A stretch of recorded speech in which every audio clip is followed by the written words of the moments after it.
नमस्कार, आप देख रहे हैं यूपी तक। मैं हूं आपके साथ में अभिषेक मिश्रा। यूपी तक में मुद्दे की बात आज ये कि उत्तर प्रदेश का चुनाव अब जातिवाद के बाद आतंकवाद के मुद्दे पर गर्म होता नजर आ रहा है। इसको लेकर के बीजेपी और समाजवादी पार्टी दोनों एक दूसरे के सामने आकर खड़े हो गए हैं।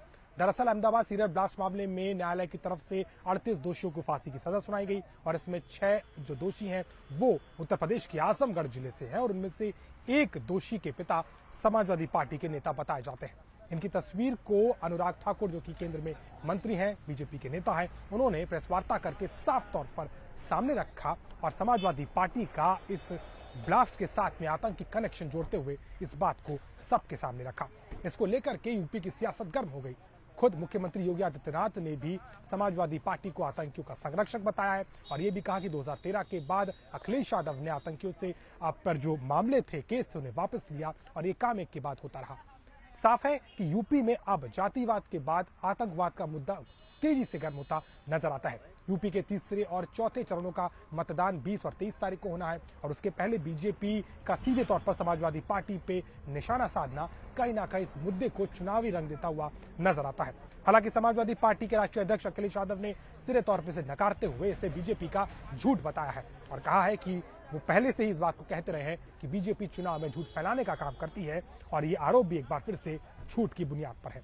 लेकिन इसको लेकर के सियासत जोरों पर है और बीजेपी के नेता, चाहे वो खुद मुख्यमंत्री योगी आदित्यनाथ हों या फिर उप मुख्यमंत्री केशव प्रसाद मौर्य और अन्य बड़े नेता, लगातार समाजवादी पार्टी पर इस कनेक्शन को लेकर के सवाल खड़े कर रहे हैं।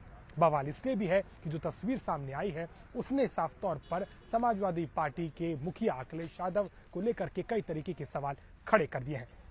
हालांकि यूपी में तीसरे चरण का मतदान 20 तारीख को होना है और उसके बाद वाले जितने भी चरण हैं उसमें पूरा ये जो चुनाव है वो पश्चिम से अब पूर्व की तरफ होता नजर आता है। तो वहीं आजमगढ़ के 6 दोषियों का इसमें पाया जाना सीधे तौर पर एक तरीके से बीजेपी को मौका देता है, जो यहां पर समाजवादी पार्टी के नेता पर सवाल खड़े कर रहे हैं।